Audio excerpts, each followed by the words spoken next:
ਪੰਜਾਬ ਦੀ ਸਿਆਸਤ ਦਾ ਗੱਲ ਕਰੀਏ ਪੰਜਾਬ ਸਰਕਾਰ ਦੀ, ਕਹਿੰਦੇ ਟੈਗੋਰ ਥੀਏਟਰ ਵਾਲਿਆਂ ਨੇ ਤਾਂ ਬੂਹੇ ਭੇੜ ਲਏ ਤੇ ਮਾਨ ਸਾਹਿਬ ਹੁਣ ਨਵੀਂ ਸਟੇਜ ਭਰਨ ਲੱਗ ਪਏ ਆ। ਬਿਲਕੁਲ ਜੀ, ਪੰਜਾਬ ਦੇ ਮਸਲਿਆਂ ਨੂੰ ਲੈ ਕੇ, ਚਾਹੇ ਉਹ ਪਾਣੀਆਂ ਦਾ ਮਸਲਾ, ਚਾਹੇ ਉਹ ਨਸ਼ਿਆਂ ਦਾ ਮਸਲਾ, ਚਾਹੇ ਉਹ ਵਿਆਜ ਆਰਥਿਕ ਸਥਿਤੀ ਦਾ ਮਸਲਾ, ਕਹਿੰਦੇ ਪੰਜਾਬ ਦੇ ਸਾਰੇ ਮਸਲਿਆਂ ਦਾ ਹੁਣ ਹਿਸਾਬ ਕਿਤਾਬ ਕਰ ਲੈਣਾ। ਤੇ ਮੁੱਖ ਮੰਤਰੀ ਸਾਹਿਬ ਨੇ ਸੱਦਾ ਦਿੱਤਾ ਸੀ ਖੁੱਲੀ ਬਹਿਸ ਦਾ ਵਿਰੋਧੀ ਦਲਾਂ ਨੂੰ, ਤੇ ਵਿਰੋਧੀ ਦਲਾਂ ਨੇ ਵੀ ਕਹਿੰਦੇ ਜੀ ਲਲਕਾਰ ਕੇ ਸਵੀਕਾਰ ਕਰ ਲਿਆ ਕਿ ਤੁਹਾਡੀ ਲਲਕਾਰ ਮਨਜ਼ੂਰ ਆ, ਅਸੀਂ ਬਹਿਸ ਲਈ ਤਿਆਰ ਆ। ਕੋਈ ਕੁਰਸੀ ਲੈ ਕੇ ਮੁੱਖ ਮੰਤਰੀ ਦੇ ਘਰ ਮੂਹਰੇ ਪਹੁੰਚ ਗਿਆ, ਕੋਈ ਕਹਿੰਦਾ ਜੀ ਆ ਜਾਓ ਅਬੋਹਰ ਆ ਜਾਓ ਜੀ, ਕੋਈ ਕਹਿੰਦਾ ਕਿ ਨਹੀਂ ਜੀ ਨਹਿਰ ਦੇ ਕਿਨਾਰੇ ਤੇ ਆ ਜਾਓ, ਕੋਈ ਕਹਿੰਦਾ ਨਹੀਂ ਲੁਧਿਆਣੇ ਆ ਜਾਓ। ਸੋ ਇਸ ਸਭ ਦੇ ਦਰਮਿਆਨ ਇਹ ਚੱਲੀ ਸੀ ਚਰਚਾ ਕਿ ਪੰਜਾਬ ਸਰਕਾਰ ਨੇ ਟੈਗੋਰ ਥੀਏਟਰ ਦੀ ਬੁਕਿੰਗ ਕਰਾ ਲਈ ਹੈ ਤੇ ਟੈਗੋਰ ਥੀਏਟਰ ਦੇ ਲਈ ਸਾਰਿਆਂ ਨੂੰ ਸੱਦਾ ਦਿੱਤਾ। ਇਸ ਸਭ ਦੇ ਦਰਮਿਆਨ ਮੁੱਖ ਮੰਤਰੀ ਹੋਰਾਂ ਦਾ ਕੱਲ੍ਹ ਦੇ ਸੋਸ਼ਲ ਮੀਡੀਆ ਤੇ ਪਾਇਆ ਹੋਇਆ ਕਮੈਂਟ ਜਾਂ ਟਿੱਪਣੀ ਬੜੀ ਚਰਚਾ ਚ ਆਈ ਕਿ ਇਹ ਮੁੱਖ ਮੰਤਰੀ ਵਾਲੀ ਉਹ ਭਾਸ਼ਾ, ਇਹ ਪੰਜਾਬ ਦੀ ਸੱਭਿਅਕ ਭਾਸ਼ਾ ਹੀ ਹੈ। ਜਿਸ ਤਰੀਕੇ ਨਾਲ ਉਹਨਾਂ ਨੇ ਕਿਹਾ ਕਿ ਆਪਣੀਆਂ ਬਸ਼ਰਮੀ, ਆਪਣੀਆਂ ਸਾਰਾ ਕੁਛ ਕਰਕੇ ਆਇਓ ਜੀ, ਆਪਣਾ ਕੁਰਸੀਨਾਮਾ ਲੈ ਕੇ ਆਇਓ ਜੀ, ਹੈ ਨਾ, ਤੇ ਉੱਥੇ ਵਾਲੇ ਕਾਗਜ਼ ਲਿਆਉਣੇ ਆ ਜੀ, ਇੱਥੇ ਮਤਲਬ ਮੁੱਖ ਮੰਤਰੀ ਹੋਰੀ ਇਹ ਸਪਸ਼ਟ ਕਰਨਾ ਚਾਹੁੰਦੇ ਆ ਕਿ ਭਾਈ ਬਹਿਸ ਦਾ ਪੱਧਰ ਇਹੋ ਜਿਹਾ ਹੀ ਹੋਊਗਾ।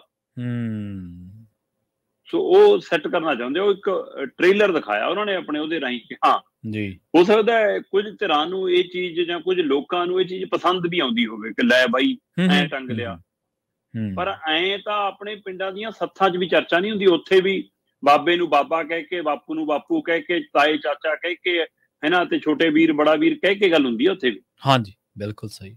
ਸੋ ਇੱਥੇ ਤਾਂ ਅਸੀਂ ਜਮਾਂ ਕੱਚੇ ਚ ਉਤਰ ਰਹੇ ਹਾਂ। ਜਿਹੋ ਜਿਹੀ ਭਾਸ਼ਾ ਉਹੀ ਜਿਹਾ ਹੀ ਜਵਾਬ ਪ੍ਰਤਾਪ ਬਾਜਵਾ ਦੇਈ ਜਾਂਦਾ ਹੈ, ਜਿਹੜਾ ਆਪਣੇ ਆਪ ਨੂੰ ਸਿਆਣਾ ਲੀਡਰ ਕਹਿੰਦਾ, ਉਹਦਾ ਵੀ ਹਾਲ ਹੋਏ ਜਾਈਏ।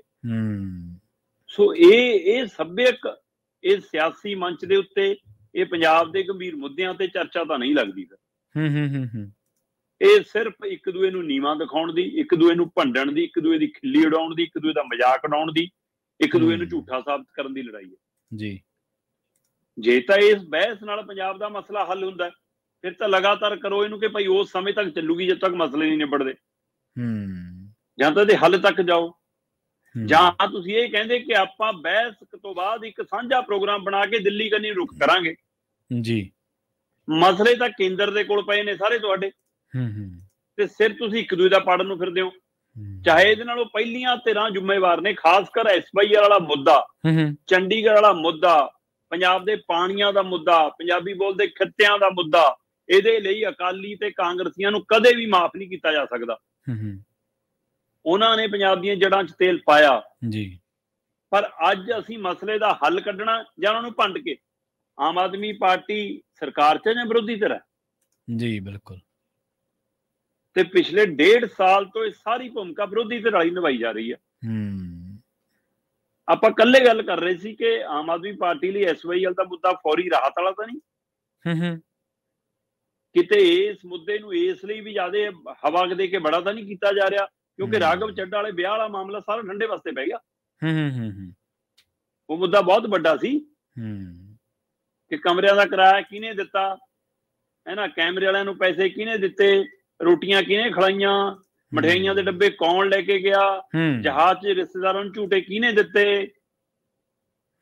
ਸੋ ਇਹ ਸਾਰਾ ਵਰਤਾਰਾ ਅਜੇ ਚਰਚਾ 'ਚ ਆਉਣਾ ਸੀ ਕਿ ਸੁਖਪਾਲ ਖਹਿਰੇ ਦੀ ਗ੍ਰਿਫਤਾਰੀ ਆ ਗਈ, ਮੋੜਾ ਉਧਰ ਨੂੰ ਕੱਟ ਗਿਆ ਤੇ ਰਹਿੰਦਾ ਹੁੰਦਾ। ਜਦੋਂ SYL ਦਾ ਮੁੱਦਾ ਆਇਆ ਤਾਂ ਆਪ ਸਰਕਾਰ ਨੇ ਹੱਥੋਂ ਹੱਥੀ ਚੱਕਿਆ।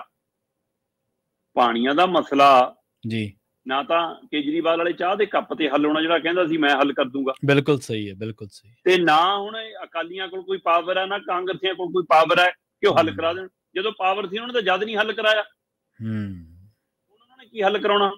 ਤੇ ਭਗਵੰਤ ਮਾਨ ਹੋਰੀ ਉਹਨਾਂ ਨੂੰ ਸੱਦ ਕੇ ਫਿਰ ਸਮਾਂ ਕਿਉਂ ਖਰਾਬ ਕਰ ਰਹੇ ਨੇ ਆਪਣਾ ਜੀ, ਜਾਂ ਸਿਰਫ ਸੋਸ਼ਲ ਮੀਡੀਆ ਤੇ ਹੀ ਪਾਉਣਾ। ਹੋ ਸਕਦਾ ਭਾਈ ਕਮਾਈ ਵੀ ਨਾਲ ਰੱਖਣੀ ਹੋਵੇ, ਆਪਣੇ ਪੇਜਾਂ ਦੀ ਵੀ ਤਾਂ ਕਮਾਈ ਆਉਂਦੀ ਹੈ ਨਾ, ਆਉਂਦੀ ਹੈ, ਬਿਲਕੁਲ ਸਹੀ।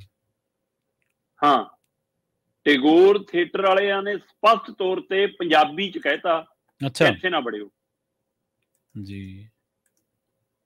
ਰੌਲਾ ਪਾਇਆ ਕਿ ਟੈਗੋਰ ਥੀਏਟਰ ਬੁੱਕ ਆ ਜੀ, 1 ਤਰੀਕ ਨੂੰ ਆ ਜਾਇਓ ਜੀ, 1 ਨਵੰਬਰ ਨੂੰ ਉੱਥੇ ਮਿਲਾਂਗੇ। ਉਹ ਕਹਿੰਦੇ ਫੋਨ ਆਇਆ ਸੀ ਸਾਨੂੰ CM ਹਾਊਸ ਤੋਂ ਕਿ ਜੀ 1 ਤਰੀਕ ਵਿਹਲੀ ਆ। ਅਸੀਂ ਕਿਹਾ ਹਾਂਜੀ ਵਿਹਲੀ ਆ। ਫਿਰ ਕਹਿੰਦੇ ਚਿੱਠੀ ਭੇਜ ਕੇ ਬੁਕਿੰਗ ਵਾਲੀ ਆਈ ਤੇ ਅਸੀਂ ਬਰੰਗ ਮੋੜਤੀ। ਅਗਲੇ ਕਹਿੰਦੇ ਸਾਡੀ ਵੈਬਸਾਈਟ ਤੇ ਪੜ੍ਹੋ, ਆਨਲਾਈਨ ਬੁਕਿੰਗ ਹੁੰਦੀ ਆ, ਉੱਥੇ ਘੋਟ ਕੇ ਲਿਖਿਆ ਵਾ ਕਿ ਇੱਥੇ ਕੋਈ ਰਾਜਨੀਤਿਕ ਸਮਾਗਮ, ਕੋਈ ਰਾਜਨੀਤਿਕ ਬਹਿਸ, ਕੋਈ ਰੈਲੀ, ਇਹੋ ਜਿਹਾ ਸਮਾਗਮ ਬਿਲਕੁਲ ਨਹੀਂ ਹੋ ਸਕਦਾ। ਤੇ ਇਹ ਤੋਂ ਪਹਿਲਾਂ ਕਿ ਟੈਗੋਰ ਥੀਏਟਰ ਵੱਲੋਂ ਇਹ ਸੁਨੇਹਾ ਜਨਤਕ ਹੁੰਦਾ, ਜੀ ਪ੍ਰੈਸ ਕਾਨਫਰੰਸ ਕੀਤੀ ਸੁਨੀਲ ਜਾਖੜ ਨੇ। ਸੁਨੀਲ ਜਾਖੜ ਕਹਿੰਦੇ ਕਿ ਇਹਨਾਂ ਨੂੰ ਪਤਾ ਨਹੀਂਗਾ ਕਿ ਨਾਟੰਕੀ ਸਟੇਜ ਤੇ ਸਿਆਸੀ ਗੱਲਾਂ ਨਹੀਂ ਹੋ ਸਕਦੀਆਂ। ਕਹਿੰਦੇ ਟੈਗੋਰ ਥੀਏਟਰ ਕਲਚਰ ਔਰ ਸੱਭਿਆਚਾਰਕ ਪ੍ਰੋਗਰਾਮਾਂ ਲਈ ਆ, ਨਾ ਕਿ ਸਿਆਸੀ ਗੱਲਾਂ ਬਾਤਾਂ ਜਾਂ ਬਹਿਸ ਲਈ। ਉੱਥੇ ਦਾ ਪ੍ਰੋਗਰਾਮ ਕਰਾ ਹੀ ਨਹੀਂ ਸਕਦੇ, ਕਿਹੜੇ ਅਧਿਕਾਰ ਨਾਲ ਕਰਾਉਣਗੇ? ਇਹਦਾ ਮਤਲਬ ਜਾਂ ਤਾਂ ਸੁਨੀਲ ਜਾਖੜ ਨੂੰ ਜਾਣਕਾਰੀ ਸੀ ਜਾਂ ਸੁਨੀਲ ਜਾਖੜ ਨੇ ਰੱਦ ਕਰਾਉਣ 'ਚ ਭੂਮਿਕਾ ਨਿਭਾਈ ਆ। ਜੀ ਬਈ ਭਾਜਪਾ ਉਹਨਾਂ ਦੀ, ਰਾਜਪਾਲ ਉਹਨਾਂ ਦਾ, ਯੂਪੀ ਦੇ ਅਫਸਰ ਉਹਨਾਂ ਦੇ, ਮੋਦੀ ਅਮਿਤ ਸ਼ਾਹ ਉਹਨਾਂ ਦਾ। ਹੁਣ ਤਾਂ ਜਾਖੜ ਦੇ ਫੋਨ ਤੇ ਵੀ ਕਾਰਵਾਈ ਹੋ ਜਾਂਦੀ ਹੋਣੀ। ਪੰਜਾਬ ਦਾ ਪ੍ਰਧਾਨ ਅਗਲਾ ਭਾਜਪਾ ਦਾ, ਭਾਜਪਾ ਦਾ ਤਾਂ ਪੰਨਾ ਪ੍ਰਧਾਨ ਨਹੀਂ ਮਨਜ਼ੂਰ, ਤੇ ਇਹ ਤਾਂ ਫਿਰ ਪੰਜਾਬ ਦਾ ਮੁੱਖ ਪ੍ਰਧਾਨ ਆ। ਸੋ ਇਸ ਲਈ ਇਸ ਹਵਾਲੇ ਨਾਲ ਇਹਦਾ ਮਤਲਬ ਭਾਜਪਾਈ ਲੀਡਰਾਂ ਨੂੰ ਪਹਿਲਾਂ ਪਤਾ ਸੀ। ਦੂਸਰਾ ਪੱਖ, ਰਾਜਪਾਲ ਨਾਲ ਤਾਂ ਬਹੁਤ ਪਿਆਰ ਹੈ ਮਾਨ ਸਾਹਿਬ ਦਾ ਜੀ, ਤੇ ਉਹਨਾਂ ਨੂੰ ਵੀ ਪਤਾ ਕਿ ਚੰਡੀਗੜ੍ਹ ਦਾ ਸਾਰਾ ਕੰਟਰੋਲ ਰਾਜਪਾਲ ਦੇ ਕੋਲ ਹੈ। ਤੇ ਸਹੀ ਮੈਨੇਜ ਟੈਗੋਰ ਥੀਏਟਰ ਦੀਆਂ ਕੁੰਜੀਆਂ ਵੀ ਰਾਜਪਾਲ ਕੋਲ ਨੇ ਨਾ। ਹਾਂਜੀ ਬਿਲਕੁਲ। ਤੇ ਇਹੋ ਜਿਹੇ ਸਲਾਹਕਾਰ ਨੇ ਮਾਨ ਸਾਹਿਬ ਦੇ, ਜਿਹੜੇ ਇਹ ਨਹੀਂ ਦੱਸਦੇ ਕਿ ਪ੍ਰਧਾਨ ਜੀ ਆਪਣਾ ਤਾਂ ਡਿਊਟੀ ਨਾਲ ਪਹਿਲਾਂ ਹੀ 36 ਦਾ ਅੰਕੜਾ ਹੈ, ਜਾਂ ਆਪਣਾ ਰਾਜਪਾਲ ਨਾਲ ਪਹਿਲਾਂ ਹੀ 36 ਦਾ ਅੰਕੜਾ, ਅਗਲੇ ਨੇ ਕਿੱਥੇ ਸਾਨੂੰ ਵੜਨ ਦੇਣਾ। ਬਿਲਕੁਲ। ਤੇ ਹੁਣ ਬਦਲਵੀਆਂ ਥਾਂ ਲੱਭਦੇ ਨੇ। ਸੁਨੀਲ ਜਾਖੜ ਨੇ ਆਪਣੀ ਪ੍ਰੈਸ ਕਾਨਫਰੰਸ ਦੇ ਦੌਰਾਨ ਕਹਿੰਦੇ ਜੀ ਹੋਰ ਆ ਜਾਓ, ਸੁਖਵੀਰ ਕਹੂਗਾ ਬਾਦਲ ਪਿੰਡ ਆ ਜਾਓ, ਜੀ ਕਹੂਗਾ ਮੇਰੇ ਹਲਕੇ 'ਚ ਆ ਜਾਓ, ਭਗਵੰਤ ਮਾਨ ਕਹੇ ਕੱਲ ਨੂੰ ਸੰਗਰੂਰ ਚਲੀਏ, ਏਦਾਂ ਚਰਚਾਵਾਂ ਹੋਣਗੀਆਂ। ਆਪਾਂ ਕੱਲ ਵੀ ਗੱਲ ਕਰਕੇ ਹਟੇ ਆ ਕਿ ਇਹਦੇ ਲਈ ਪੰਜਾਬ ਨੇ 117 MLA ਚੁਣੇ ਆ। ਤੁਸੀਂ ਪੰਜਾਬ ਦੀ ਵਿਧਾਨ ਸਭਾ 'ਚ ਕਰੋ ਬਹਿਸ ਜੀ। ਪਰ ਜਾਖੜ ਨੇ ਨਾਲ ਹੀ ਕਿਹਾ ਕਿ ਜੇ ਹੋਰ ਨਹੀਂ ਤਾਂ ਲੁਧਿਆਣੇ ਯੂਨੀਵਰਸਿਟੀ ਆ ਜਾਓ। ਅੱਛਾ, ਖੇਤੀਬਾੜੀ ਯੂਨੀਵਰਸਿਟੀ ਲੁਧਿਆਣੇ 'ਚ ਆ ਜਾਓ ਕਹਿੰਦੇ। ਇਹਦਾ ਮਤਲਬ ਸੁਨੀਲ ਜਾਖੜ ਨੂੰ ਇਹ ਵੀ ਜਾਣਕਾਰੀ ਸੀ ਕਿ ਸਰਕਾਰ ਬਦਲਵੀਆਂ ਥਾਵਾਂ ਲੱਭ ਰਹੀ ਹੈ ਤੇ ਉਹਨਾਂ 'ਚ ਇੱਕ ਲੁਧਿਆਣਾ ਵੀ ਹੈ ਜੀ।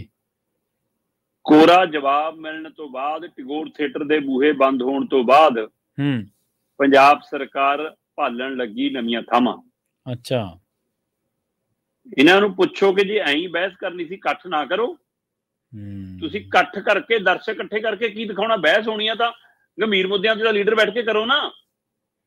ਤੇ ਉਹਦੇ ਲਈ ਪੰਜਾਬ ਕੋਲ ਚੰਡੀਗੜ੍ਹ 'ਚ ਆਪਣਾ ਕਿਸਾਨ ਭਵਨ ਹੈਗਾ ਜੀ, ਮੰਡੀ ਬੋਰਡ ਦੇ ਹਾਲ ਹੈਗੇ। ਹੁਣ ਕਹਿੰਦੇ ਜੀ 3 ਬਦਲਵੀਆਂ ਥਾਵਾਂ ਤੇ ਚਰਚਾ ਚੱਲ ਰਹੀ ਹੈ, ਕਿਉਂਕਿ ਅਜੇ ਵੀ ਭਗਵੰਤ ਮਾਨ ਹੋ ਰਹੀ ਆਮ ਆਦਮੀ ਪਾਰਟੀ ਦੀ ਸਰਕਾਰ, ਆਪ ਦੇ ਲੀਡਰ ਇਸ ਨੂੰ ਪਬਲਿਕ ਇਵੈਂਟ ਬਣਾਉਣਾ ਚਾਹੁੰਦੇ ਨੇ। ਖੁੱਲਾ ਅਖਾੜਾ ਹੁਣ ਕਹਿੰਦੇ ਮੋਹਾਲੀ ਦੇ ਸਟੇਡੀਅਮ 'ਚ ਕਰਾ ਲਾਂਗੇ ਜੀ। ਹੁਣ ਉਹਦੇ ਬਾਰੇ ਸਮੀਖਿਆ ਕੀਤੀ ਜਾ ਰਹੀ ਹੈ ਕਿ ਮੋਹਾਲੀ ਦਾ ਸਟੇਡੀਅਮ ਠੀਕ ਆ, ਅੱਛਾ ਨਹੀਂ ਤਾਂ ਫਿਰ ਕਹਿੰਦੇ ਕਿ ਉਹ ਪਿਆ ਇੰਡੀਅਨ ਸਕੂਲ ਆਫ ਬਿਜ਼ਨਸ, ਉਹ 'ਚ ਕਰਾ ਲੈਂਦੇ ਆ। ਨਹੀਂ ਫਿਰ ਕਹਿੰਦੇ ਕਿ ਹਾਲ ਬੁੱਕ ਕਰਾ ਲਓ ਲੁਧਿਆਣਾ ਖੇਤੀਬਾੜੀ ਯੂਨੀਵਰਸਿਟੀ ਦਾ, ਉੱਥੇ ਕਰਾ ਲਾਂਗੇ। ਲੋਕ ਚਾਹੀਦੇ ਆ, ਦਰਸ਼ਕ ਚਾਹੀਦੇ ਆ, ਭਗਤ ਚਾਹੀਦੇ ਆ ਸਾਰੀਆਂ ਪਾਰਟੀਆਂ ਨੂੰ ਆਪਣੇ ਆਪਣੇ। ਜਿਹਦੇ ਵੱਧ ਹੋਣਗੇ ਉਹਦੀਆਂ ਲਲਕਾਰਾਂ ਵੱਧ, ਉਹਦੀਆਂ ਤਾੜੀਆਂ ਵੱਧ। ਉਹ ਫਿਰ ਕੱਟ ਕੇ ਕਲਿੱਪ ਪਾਉਣੇ ਵੀ ਤਾਂ ਹੁੰਦੇ ਆ ਨਾ, ਵੀਡੀਓ ਤਾਂ ਦਿਖਾਉਣੀ ਹੁੰਦੀ ਹੈ। ਸੋ ਇਸ ਲਈ ਇਸ ਮਸਲੇ ਦੇ ਉੱਤੇ ਸਰਕਾਰ ਕਿੰਨੀ ਗੰਭੀਰ ਹੈ, ਵਿਰੋਧੀ ਦਲ ਕਿੰਨੇ ਗੰਭੀਰ ਨੇ, ਇਸ ਮੁੱਦੇ ਦੇ ਹੱਲ ਕਰਨੀ ਜਾਣ ਦੀ ਕਿੰਨੀ ਇਹਨਾਂ ਦੀ ਸੋਚ ਵਿਚਾਰ ਹੈ, ਉਹਦਾ ਪ੍ਰਗਟਾਵਾ ਇਸ ਗੱਲ ਤੋਂ ਹੁੰਦਾ ਕਿ ਇਹਨੂੰ ਸਿਰਫ ਇਹ ਖੁੱਲਾ ਅਖਾੜਾ ਸਿਆਸੀ ਸਟੇਜ ਦੀ ਬਜਾਏ ਨਟੰਕੀ ਸਟੇਜ ਬਣਾਉਣ ਦੀ ਕੋਸ਼ਿਸ਼ ਕਰ ਰਹੇ ਨੇ। ਟੈਗੋਰ ਨਹੀਂ ਤਾਂ ਮੋਹਾਲੀ ਕ੍ਰਿਕਟ ਸਟੇਡੀਅਮ ਸੀ, ਕਿਉਂ ਚੌਕੇ ਛੱਕੇ ਲਾਉਣੇ ਆ? ਮੈਚ ਥੋੜਾ, ਇਹ ਪੰਜਾਬ ਦੇ ਮਸਲਿਆਂ ਦੀ ਗੱਲ ਹੈ ਜੀ ਜੀ। ਪੰਜਾਬ ਕੋਲ ਪੰਜਾਬ ਦੀ ਵਿਧਾਨ ਸਭਾ ਤੋਂ ਵਧੀਆ ਕੋਈ ਥਾਂ ਨਹੀਂ। ਪੰਜਾਬ ਦੇ ਚੁਣੇ ਨੁਮਾਇੰਦੇ ਫੈਸਲਾ ਰੱਖਣ ਦਾ ਅਧਿਕਾਰ ਰੱਖਦੇ ਨੇ, ਕਿਸੇ ਫੈਸਲੇ ਤੇ ਜਾਣ ਦਾ ਅਧਿਕਾਰ ਰੱਖਦੇ ਨੇ, ਕੋਈ ਕਾਨੂੰਨੀ ਉਹਦੇ ਵਿੱਚ ਠੀਕ ਕਰਨ ਦੀ ਤਾਕਤ ਰੱਖਦੇ ਨੇ। ਪਰ ਤੁਸੀਂ ਬੁਲਾ ਲਓ ਲੀਡਰ ਤੇ ਬੁਲਾ ਲਓ ਆਪਣੇ ਦਰਸ਼ਕ, ਬੁਲਾ ਲਓ ਆਪਣੇ ਸਮਰਥਕ, ਲਾਈ ਜਾਓ ਇੱਕ ਦੂਜੇ ਦੇ ਪਾਸੇ ਨਾਰੇ। ਕਹਿੰਦੇ ਜੀ ਵਿਦੇਸ਼ਾਂ 'ਚ ਵੀ ਤਾਂ ਏਦਾਂ ਹੀ ਰਾਜਨੀਤਿਕ ਡਿਬੇਟ ਹੁੰਦੀ ਆ। ਉਹ ਭਾਈ ਸਰਕਾਰ ਚੁਣਨ ਦੇ ਲਈ, ਲੀਡਰ ਚੁਣਨ ਦੇ ਲਈ, ਉਮੀਦਵਾਰ ਚੁਣਨ ਦੇ ਲਈ ਹੁੰਦੀ ਹੈ। ਹਾਂਜੀ, ਸਰਕਾਰ ਬਣਨ ਤੋਂ ਬਾਅਦ ਨਹੀਂ ਹੁੰਦੀ। ਜੇ ਉਹਨਾਂ ਦੀ ਕਾਪੀ ਕਰਨੀ ਆ, ਵੈਸੇ ਤਾਂ ਪੰਜਾਬ ਨੂੰ ਕਿਸੇ ਦੀ ਨਕਲ ਮਾਰਨ ਦੀ ਲੋੜ ਨਹੀਂ, ਪਰ ਜੇ ਨਕਲ ਕਰਨੀ ਹੈ ਤਾਂ ਉਹਦੇ ਲਈ ਅਕਲ ਵੀ ਚਾਹੀਦੀ ਹੈ ਨਾ। ਸੋ ਪਰ ਸਰਕਾਰ ਆਪਣਾ ਤਾਂ ਆਪਣਾ ਪੰਜਾਬ ਦਾ ਨਾਲ ਮਤਲਬ ਕਿ ਜਲੂਸ ਕਢਾਉਣ ਤੇ ਤੁਰੀ ਆ। ਇਹ ਪੰਜਾਬ ਦਾ ਮਜ਼ਾਕ ਬਣ ਜਾਣਾ, ਪੰਜਾਬ ਦੀ ਸਿਆਸਤ ਦਾ ਮਜ਼ਾਕ ਬਣ ਜਾਣਾ ਕਿ ਅਸੀਂ ਆਪਣੇ ਮੁੱਦਿਆਂ ਦੇ ਲਈ ਆਪਣਾ ਹੀ ਇੱਕ ਦੂਏ ਦੀਆਂ ਜੁੰਡੀਆਂ ਪੱਟੀ ਜਾਂਦੇ ਆ। ਜਿਹਨੇ ਮਸਲਾ ਹੱਲ ਕਰਨਾ ਉਹਦੇ ਕੰਨੀ ਨੂੰ ਸਾਡੀ ਜਾਣ ਦੀ ਹਿੰਮਤ ਨਹੀਂ ਗੀ ਫਿਰ। ਵਿਦੇਸ਼ਾਂ ਦੇ ਨਾਲ ਕੰਪੈਰੀਜ਼ਨ ਤੁਹਾਡਾ ਤਾਂ ਫਿੱਟ ਬੈਠ ਸਕਦਾ ਜੇ ਤੁਹਾਡੇ ਗਵਰਨੈਂਸ ਦਾ ਲੈਵਲ ਵੀ ਵਿਦੇਸ਼ਾਂ ਵਰਗਾ ਹੋਵੇ, ਜੇ ਤੁਹਾਡੇ ਸਿਸਟਮ ਦੀ ਪਾਰਦਰਸ਼ਤਾ, ਉਹਦੀ ਨਿਰਪੱਖਤਾ ਵੀ ਵਿਦੇਸ਼ਾਂ ਵਰਗੀ ਹੋਵੇ, ਜੇ ਉੱਥੇ ਨਿਆਂ ਦੇ ਮਾਮਲੇ 'ਚ ਇਨਸਾਫ ਮਿਲਦਾ ਹੋਵੇ, ਉੱਥੋਂ ਦੀ ਪੁਲਿਸਿੰਗ ਦੇ ਮਾਮਲੇ 'ਚ ਉੱਥੋਂ ਦਾ ਵਰਗਾ ਵਰਤਾਰਾ ਹੁੰਦਾ ਹੋਵੇ, ਉੱਥੋਂ ਦੀ ਬਰਾਬਰਤਾ ਦੇ ਮਾਮਲੇ ਦੇ ਵਿੱਚ, ਫਿਰ ਤੁਸੀਂ ਵਿਦੇਸ਼ਾਂ ਨਾਲ ਕੰਪੈਰੀਜ਼ਨ ਕਰ ਸਕਦੇ ਹੋ। ਔਰ ਦੂਜੀ ਗੱਲ ਜਿਹੜੀ ਸ਼ਰਮਾ ਜੀ, ਦੇਖੋ ਜਿਹੜੇ ਸਿਆਣੇ ਲੋਕ ਨੇ ਨਾ, ਉਹ ਕਹਿੰਦੇ ਨੇ ਕਿ ਜਦੋਂ, ਜਿਵੇਂ ਤੁਸੀਂ ਸ਼ੁਰੂ ਕੀਤਾ ਸੀਗਾ ਗੱਲ ਤੋਂ, ਇਸ ਤੋਂ ਕਿ ਬਈ ਤੁਹਾਡੇ ਬਹਿਸ ਦਾ ਲੈਵਲ ਕੀ ਹੋਊਗਾ, ਤੁਹਾਡੇ ਟਵੀਟਾਂ ਤੋਂ ਹੁਣੀ ਪਤਾ ਲੱਗਦਾ, ਤੁਸੀਂ ਨਿਰਧਾਰਿਤ ਕਰ ਦਿੱਤਾ। ਔਰ ਇਹ ਤੁਹਾਡੀ ਬੌਧਿਕ ਕੰਗਾਲੀ ਦਾ ਇੱਕ ਸਬੂਤ ਹੈ ਜਦੋਂ ਤੁਸੀਂ ਕਿਸੇ ਵੀ ਸੰਵਾਦ ਦੇ ਹੇਠਲੇ ਨਿਵਾਣ ਵੱਲ ਜਾਂਦੇ ਹੋ। ਇਹ ਜ਼ਰੂਰੀ ਨਹੀਂ ਹੈ, ਜਿਵੇਂ ਤੁਸੀਂ ਜ਼ਿਕਰ ਕੀਤਾ ਸੀ ਨਾ ਪ੍ਰਤਾਪ ਸਿੰਘ ਬਾਜਵਾ ਦਾ ਵਿੱਚ ਦੀ ਜਾਂ ਸੁਨੀਲ ਜਾਖੜ ਦਾ, ਬਾਜਵਾ ਸਾਹਿਬ ਵੀ ਟਵੀਟ ਤੇ ਇਸੇ ਤਰ੍ਹਾਂ ਹੀ ਕਰ ਰਹੇ ਨੇ ਨਾ, ਮੋੜਵਾਂ ਜਵਾਬ ਕੀ ਸੇਮ ਭਾਸ਼ਾ। ਪਹਿਲਾਂ ਜਿਵੇਂ ਮਾਨ ਸਾਹਿਬ ਦਾ ਤੁਸੀਂ ਜ਼ਿਕਰ ਕੀਤਾ ਕਿ ਸ਼ਰਮ ਨਾਲ ਲੈ ਕੇ ਆਇਓ ਜਾਂ ਪੁਰਾਣੇ ਕੇਸਾਂ ਦਾ, ਤਾਂ ਬਾਜਵਾ ਸਾਹਿਬ ਵੀ ਕਹਿੰਦੇ ਨੇ ਕਿ ਤੁਸੀਂ ਐਂ ਕਰਦੇ ਰਹੇ, ਤੁਸੀਂ ਉਹ ਕਰਦੇ ਰਹੇ। ਤੁਹਾਡਾ ਕੋਈ ਮਿਆਰ ਹੀ ਨਹੀਂ ਹੈ। ਤੁਸੀਂ ਪੰਜਾਬ ਦੇ ਲੀਡਰ, ਪੰਜਾਬ ਦੇ ਅਗਵਾਈ ਕਰਤਾ ਵਰਗੀ ਨਾ ਤੁਹਾਡੀ ਭਾਸ਼ਾ ਵਾ, ਨਾ ਤੁਹਾਡੀ ਮਰਿਆਦਾ ਵਾ। ਸਿੱਖਣਾ ਤਾਂ ਪੰਜਾਬ ਦੇ ਲੋਕ, ਹਾਂ, ਸਿੱਖਣਾ ਤਾਂ ਪੰਜਾਬ ਦੇ ਲੋਕਾਂ ਤੋਂ ਸਿੱਖੋ ਜਿਨ੍ਹਾਂ ਨੇ ਕਿਸਾਨੀ ਅੰਦੋਲਨ ਲੜ ਕੇ ਵਿਖਾਇਆ ਵਾ। ਉਹ ਇੱਕ ਜ਼ਾਬਤੇ 'ਚ ਰਹੇ ਆ, ਤੁਹਾਡੇ ਤੇ ਕੋਈ ਜ਼ਾਬਤਾ ਨਹੀਂ ਲਾਗੂ ਹੁੰਦਾ। ਔਰ ਇਹ ਜ਼ਰੂਰੀ ਨਹੀਂ ਹੁੰਦਾ ਕਿ ਜਦੋਂ ਕੋਈ ਲੀਡਰ ਇੱਕ ਪੱਧਰ ਤੇ ਜਾਂਦਾ ਵਾ, ਆਮ ਜ਼ਿੰਦਗੀ ਦੇ ਵਿੱਚ ਵੀ ਸ਼ਰਮਾ ਜੀ ਆਪਾਂ ਦੇਖਦੇ ਆ ਨਾ, ਜਦੋਂ ਕੋਈ ਬੰਦਾ ਇੱਕ ਨਿਵਾਣ 'ਚ ਜਾਂਦਾ, ਜ਼ਰੂਰੀ ਨਹੀਂ ਉਹਦੇ ਪੱਧਰ ਤੇ ਜਾ ਕੇ ਤੁਸੀਂ ਜਵਾਬ ਦੇਣਾ। ਕਈ ਵਾਰੀ ਤੁਹਾਡੀ ਚੁੱਪ ਜਿਹੜੀ ਹੁੰਦੀ ਹੈ, ਤੁਹਾਡੀ ਉਸ ਗੱਲ ਤੇ ਇਗਨੋਰ ਮਾਰਨਾ, ਉਹ ਤੁਹਾਡੀ ਬੌਧਿਕ ਸਮਰੱਥਾ ਦਾ ਪ੍ਰਗਟਾਵਾ ਹੁੰਦਾ ਕਿ ਮੈਂ ਇਹਦੇ ਲੈਵਲ ਤੇ ਨਹੀਂ ਜਾਣਾ, ਮੈਂ ਇਸ ਥਾਂ ਤੇ ਆ ਕੇ ਜਵਾਬ ਨਹੀਂ ਦੇਣਾ। ਇੱਥੋਂ ਪਤਾ ਲੱਗਦਾ ਕਿ ਤੁਸੀਂ ਮਾਨਸਿਕ ਤੌਰ ਤੇ ਕਿੰਨੀ, ਤੁਹਾਡੀ ਅਪਰੋਚ ਕੀ ਹੈ, ਤੁਹਾਡੀ ਐਥਿਕਲੀ ਅਪਰੋਚ ਕੀ ਹੈ, ਤੁਹਾਡੀ ਮੈਂਟਲੀ ਅਪਰੋਚ ਕੀ ਹੈ, ਤੁਸੀਂ ਕਿੰਨੇ ਕੁ ਆਪਣੇ ਏਜੰਡੇ ਨੂੰ ਲੈ ਕੇ, ਕਿੰਨੇ ਕੁ ਆਪਣੀ ਜਿਹੜੀ ਤੁਹਾਡੀ ਇੱਕ ਥੌਟ ਪ੍ਰੋਸੈਸ ਹੁੰਦਾ, ਉਹ ਕਿੰਨਾ ਕਲੀਅਰ ਹੈ।